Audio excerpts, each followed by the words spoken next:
قربانی کے بارے میں چند مسائل سن لیں۔ پہلا مسئلہ یہ ہے کہ قربانی کا گوشت کھانا عبادت ہے، جیسے میں نے بتایا۔ بعض لوگ یہ کرتے ہیں کہ گھر میں قربانی کرتے ہی نہیں ہے، سارے حصے ادھر ادھر دے دیے انہوں نے، تو یہ ایک قسم کا تکبر ہے، سمجھ رہے ہیں؟ ٹھیک ہے، صدقے کی اپنی اہمیت ہے، مگر جب اللہ کی طرف سے ضیافت ہے تو اس کو کھانا چاہیے۔ دیکھو ان 3 دنوں میں 4 دنوں میں روزہ رکھنا حرام ہے۔ کیوں حرام ہے؟ کیونکہ روزہ رکھ کے آپ گوشت نہیں کھا سکتے قربانی کا، رات کو حالانکہ کھا بھی سکتے ہیں، مگر یہ کہ جیسے عام دنوں میں کھانے کی روٹین ہے وہ نہیں کر سکتے آپ۔ تو اس کا مطلب پتہ چلتا ہے کہ جب اللہ تعالیٰ کی طرف سے ایک چیز کی ضیافت ہے تو اس ضیافت کا انکار نہیں کرنا چاہیے، یہ تکبر ہے۔ بعض لوگ یہ کہتے ہیں ہم تو پورا سال گوشت کھاتے ہیں، ابھی ہم نے کیا کھانا ہے یار؟ بھائی آپ پورا سال اپنے پیسوں سے کھاتے ہوں گے، دیکھو ہم پورا سال پانی پیتے ہیں نا، لیکن مکہ جب جاتے ہیں اور زمزم پیے بغیر واپس آ جائیں تو یہ بہت بڑی حماقت ہے یا نہیں ہے بھائی؟ وہاں جا کے پیتے بھی ہیں اور بھر بھر کے گھروں میں بھی لے کر آتے ہیں۔ کیوں لے کر آتے ہیں؟ اس لیے کہ وہ پانی اور اس پانی میں فرق ہے۔ وہ پانی پلانے والا کون ہے؟ اللہ ہے، یہ بھی اللہ ہی پلا رہا ہے، مگر اس کی نسبت اللہ اپنی طرف نہیں کر رہا، اس کی نسبت اللہ اپنی طرف کر رہے کہ میری طرف سے آفر ہے یہ تمہیں، اس میں جو برکت ہے وہ اس پانی میں نہیں ہو سکتی۔ برکت نہ بھی ہو بھائی، ہم تو اللہ کی طرف سے ضیافت ہے، تو تبھی نبی نے فرمایا کافر جو ہے وہ زمزم پیٹ بھر کے نہیں پیتا اور مسلمان زمزم پیٹ بھر کے پیتا ہے۔ کافر اتنا پیے گا جتنے ضرورت ہوگی، کہے گا پیاس ختم ہو گئی اب کیا؟ مسلمان کہتا ہے نہیں بھائی اور پیوں گا، پیٹ بھر کے پیوں گا، میں اللہ پلا رہا ہے۔ نہیں آ رہی میرا خیال ہے بات سمجھ؟ تو اسی طرح آپ سارا سال ٹکے بھی کھاتے ہیں، ہمیں پتہ ہے آپ کھاتے ہیں، کوفتے بھی کھاتے ہیں، کباب بھی کھاتے ہیں، وہ آپ کھاتے ہیں، وہ کسائی آپ کو جو دے رہا ہے، اس گوشت کی نسبت کس کی طرف ہے؟ اللہ کی طرف۔ نبی صلی اللہ علیہ وسلم نے 63 اونٹ اپنے ہاتھ سے نہر کی اور سب میں سے تھوڑا تھوڑا چکھایا آپ نے، حالانکہ آپ صلی اللہ علیہ وسلم کھانا نہیں کھاتے تھے، بہت کم کھاتے تھے۔ تو اس لیے ایسا نہ کیا کریں، وقف بھی کریں تو پھر گھر میں بھی کریں۔ اگر آپ نے صدقے کی قربانی کرنی ہے تو پھر ایک حصہ صدقہ کر دیں اور ایک حصہ، مطلب کہ گھر میں گوشت آنا چاہیے، کہنے کا مقصد ہے تھوڑا آئے زیادہ آئے، گھر میں بہرحال آنا چاہیے۔ پھر بے شک غریبوں کا بھی حق ہے، غریبوں کے لیے جو مالدار لوگ ہوتے ہیں وہ زیادہ قربانی کرتے ہیں کہ بھائی اتنے حصے غریبوں میں بانٹ دیں گے اور ایک آدھ حصہ گھر کے لیے رکھ لیں، تو گھر میں کچھ نہ کچھ گوشت لازمی آنا چاہیے، سمجھ رہے ہو؟ دوسرا مسئلہ، فقہا نے لکھا ہے کہ جو غریب آدمی ہو یا اس کے اہل و عیال زیادہ ہوں، اس کے لیے افضل یہ ہے کہ وہ صدقہ نہ کرے قربانی کا گوشت۔ نہیں یاری میرا خیال ہے بات سمجھ؟ کیونکہ اللہ کی طرف سے ضیافت ہے، تو جب آپ غریب ہیں، آپ پورا سال گوشت نہیں کھا سکتے تھے، تو بچوں کا حق، بیوی بچوں کا حق پہلے۔ بعض لوگ سخاوت کا دریا بن جاتے ہیں، گھر میں بچوں کو اتنا نہیں مل رہا اور وہ سارا انہوں نے بانٹ کے، تو بھائی وہ پہلے یہ غریبوں کے لیے ہے۔ میرا خیال ہے ہمارے ہاں اللہ کا شکر ہے کوئی ایسا غریب ہے نہیں، لیکن اگر کوئی بیٹھا ہوا ہو تو اس کے لیے بتا رہا ہوں۔ ہمارے ہاں سب کھاتے ہیں، پورے سال کھاتے ہیں الحمدللہ، لیکن اگر کوئی غریب ہے جس کو پورے سال گوشت کم ملتا ہے تو وہ صدقہ نہ کرے، وہ 3 حصے نہ کرے، وہ سارا اپنی فیملی کو کھلا دے، خود بھی کھائے اور اسٹور کر کے اپنے بچوں کو کھلائے، وہ بچوں کو، بیوی کو یا جو بھی اپنے قریبی رشتہ دار ہیں ان کو کھلا دے۔ تو یہ قربانی کے گوشت کے 3 حصے کرنا ضروری نہیں ہے، سمجھ رہے ہیں؟ باقی عام آدمی کے لیے حکم کیا ہے کہ گوشت کے 3 حصے کر دے، ایک حصے کو صدقہ کر دے، ایک رشتہ داروں میں بانٹ دے اور ایک حصہ خود کھا لے۔ یہ جو رشتہ داروں والا حصہ ہے، اچھا یہ 3 حصے بھی ضروری نہیں ہے، اگر پورا ہی خود بھی کھا جائیں گے تو کوئی گناہ نہیں ہے، ٹھیک ہے؟ بہتر ہے کہ ایک حصہ، کیونکہ قرآن کہہ رہا ہے کلوا منہا واطعموا البائس الفقیر، خود بھی کھاؤ اور فقیروں کو بھی کھلاؤ۔ تو قرآن کے حکم کو فالو کرنا چاہیے، 1/3 کو کیا کر دینا چاہیے؟ غریبوں میں بانٹ دینا چاہیے۔ اب غریب کی ڈیفینیشن کیا ہے؟ یہ ایک نیا موضوع ہے، تو بہرحال جو آپ کو غریب لگتا ہے آپ اس کو دے دیں۔ باقی رشتہ داروں کا حصہ جو ہے، تو رشتہ داروں میں اگر قربانی ہو رہی ہے تو نہ دیں ان کو، ٹھیک ہے نا؟ اگر ہو گئی نہیں ہو رہی تو پھر ان کو دے دیں، تو یہ ہوتا ہے۔ باقی 2 حصے آپ رکھ لیں، ایک حصہ بانٹ دیں، ایسا بھی ٹھیک ہے۔ دوسرا مسئلہ قربانی کا یہ ہے، بہت اہم مسئلہ ہے، کہ جس جانور میں 7 آدمی شریک ہوں یا 6 آدمی یا 4 آدمی یا 3 آدمی، اس کے گوشت کو تول کر تقسیم کرنا لازم ہے، اندازے سے تقسیم کرنا حرام ہے۔ بعض لوگ کہتے ہیں ہم سب راضی ہیں تو کیا ضرورت ہے؟ بھائی راضی کا مسئلہ گوشت سودی اموال میں سے سودی، دیکھو 10 روپے دے کے 11 روپے لے سکتے ہو کسی سے، چاہے وہ دل سے بھی دے رہا ہو، پھر بھی نہیں. تو گوشت کی ایک بوٹی بھی کہیں زیادہ چلی گئی تو یہ سود ہو جائے گا. اب یہ فقہی مسئلہ یہ علماء جانتے ہیں، آپ کو میں سمجھانا مشکل ہے. ایک بوٹی بھی زیادہ چلی گئی تو کیا ہو جائے گا؟ سود. اس لیے اس کو تول کے برابر برابر 7 حصوں میں تقسیم کریں. اور اگر اس ٹینشن سے بچنا چاہتے ہیں تو 7 حصوں میں کلیجی یا پائے ملا دیں، پھر تول کے تقسیم کرنا ضروری نہیں ہوگا.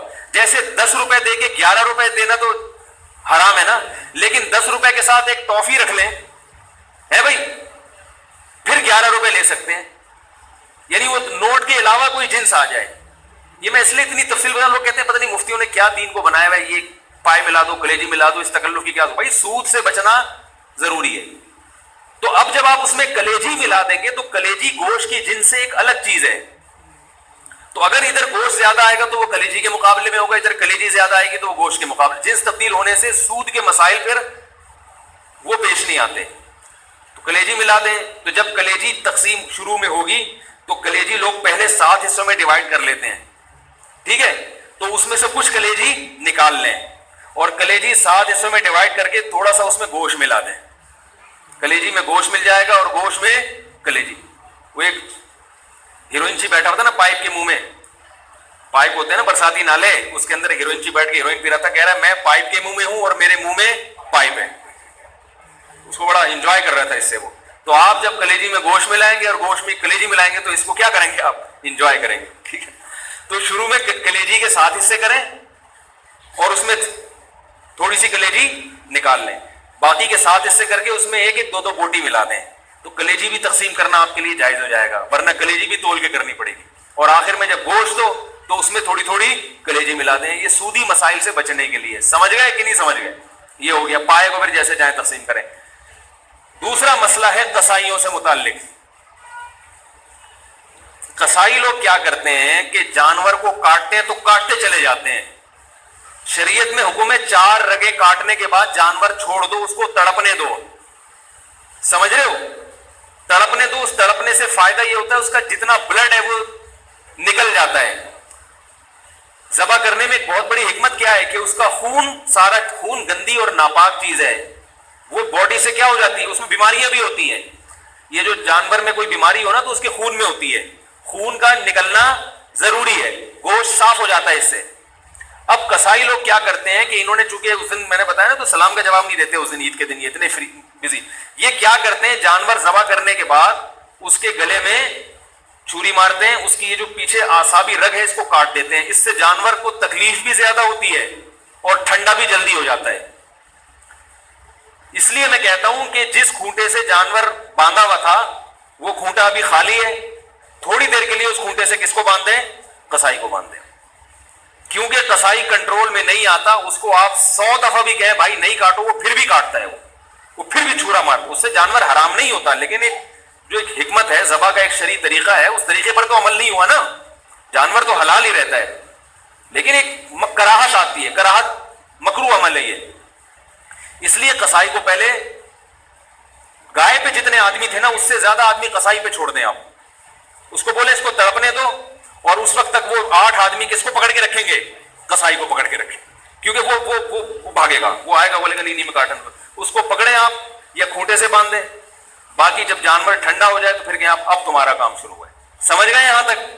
تیسرا مسئلہ، جب جانور ذبح کریں تو بعض دفعہ آپ ذبح کر رہے ہوتے ہیں، قصائی بھی آ کے ہاتھ لگا دیتا ہے اس میں، لیکن وہ تکبیر نہیں پڑتا.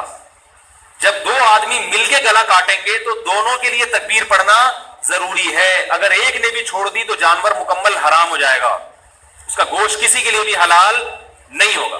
انہوں نے گٹکے رکھے ہوئے ہوتے ہیں منہ میں، منہ ہل ہی نہیں رہا ہوتا ان سے، تو ان سے بولے بھائی گٹکا تھوڑی دیر کے لیے پھینک دو، تسلی کے ساتھ بسم اللہ اللہ اکبر پڑھو زور سے. اور علماء کہتے ہیں کہ جو لوگ وہاں کھڑے ہوئے ان کو بھی چاہیے تکبیر پڑھ لیں تاکہ وہ جو ہے نا جو ذبح کر رہے اس کو یاد آ جائے. ٹھیک ہے؟ بھولے سے اگر تکبیر رہ گئی تو بھی جانور حلال ہے، لیکن جان کر اگر چھوڑ دی یا مسئلے کا علم نہیں تھا یا قصائی یہ سمجھتا تھا اس نے پڑھ لی تو کافی ہے مجھے پڑھنے کی ضرورت نہیں ہے، تو وہ جانور کیا ہو جائے گا؟ حرام ہو جائے گا. بھولے سے چھوٹ جائے تو ایک الگ بات ہے، جان بوجھ کر تکبیر چھوڑیں گے تو جانور حرام ہو جائے گا۔ البتہ آپ 4 رگے کاٹ چکے تھے، پھر قصائی نے چھری ہاتھ میں پکڑی ہے، پھر کوئی فرق نہیں پڑتا، پھر وہ تکبیر نہ بھی پڑے تو جانور کیا ہے؟ حلال ہے۔ شروع کی رگیں جو ہے نا جب کٹتی ہیں تو اس میں تکبیر کا پڑھنا ضروری۔ آج کل یہ فارمی مرغی والے بھی تکبیر نہیں پڑھ رہے، تو میں نے کئی دفعہ پکڑا ہے، ان کو جا کے پکڑا کریں، ان سے بولے زور سے بولا کرو، ویسے تو باتیں چیخ چیخ کے کرتے ہیں، جب اللہ کا نام لینے کا وقت ہے تو پتہ نام ہی نہیں لیتے وہ۔ تو انہوں نے بھی گٹکے رکھے ہوئے ہوتے ہیں منہ میں، ان کے پاس اتنا ٹائم نہیں ہوتا کیونکہ گٹکے کے ساتھ تکبیر پڑھنا بڑا مشکل کام ہوتا ہے، ٹھیک ہے نا۔ میں نے گٹکے والوں سے اس کی تحقیق کی، وہ کہتے ہیں پان بھی منہ میں تو سلام کا جواب نہیں دیتا، وہ تکبیر کہاں سے پڑھے گا۔ ابھی کچھ دن پہلے میں جا رہا تھا، کسی سے موٹر سائیکل والے سے راستہ پوچھا، اس کے منہ میں گٹکا تھا، تو پورا گٹکا اس نے منہ سے پھینکا ہے میری خاطر، اس کے بعد اس نے وعلیکم السلام کہا اور پھر مجھے ایڈریس بتایا۔ میں نے کہا دیکھو یہ حالات ہے۔ تو اللہ کا نام لینا ہے زور سے، ٹھیک ہے، اور جانور خود ذبح کیا کریں، قصائی سے باقی کام کروا لیں آپ۔ نبی صلی اللہ علیہ وسلم نے خود جانور ذبح کیا، صحابہ خود جانور ذبح کیا کریں، یہ عبادت ہے۔ اور علماء کہتے ہیں کہ جس سے جانور ذبح ہوتا ہے نا، اس سے بھی انشاءاللہ اس گوشت میں کیا آتی ہے؟ لذت اور برکت۔ تو آپ خود کریں، اگر قصائی نیک آدمی ہے تو ٹھیک ہے، اس سے کروا لیں۔ قصائی میں نیک بھی ہوتے ہیں، برے بھی ہوتے ہیں، ہر طرح کے لوگ ہوتے ہیں، اور بہتر یہ کہ آپ کا جانور ہے تو آپ چھری خود چلائیں۔ بعض لوگوں کا دل بہت نرم ہوتا ہے، چھری نہیں چلتی ان سے، تو ان کو چاہیے چھری چلائیں، کیونکہ اسلام اتنے دل کی نرمی کو پسند نہیں کرتا۔ اگر اتنا نرم دل ہوگا تو آپ اپنے ملک کی حفاظت نہیں کر سکتے۔ آئی بات سمجھ میں؟ آپ اپنے دین اور ملک دشمن لوگوں سے لڑ نہیں سکتے۔ جو ایک صاحب تھے بڑے نرم دل تھے، وہ گائے خود ذبح نہیں کرتے تھے، کہہ رہے ہیں مجھے کچھ ہوتا ہے۔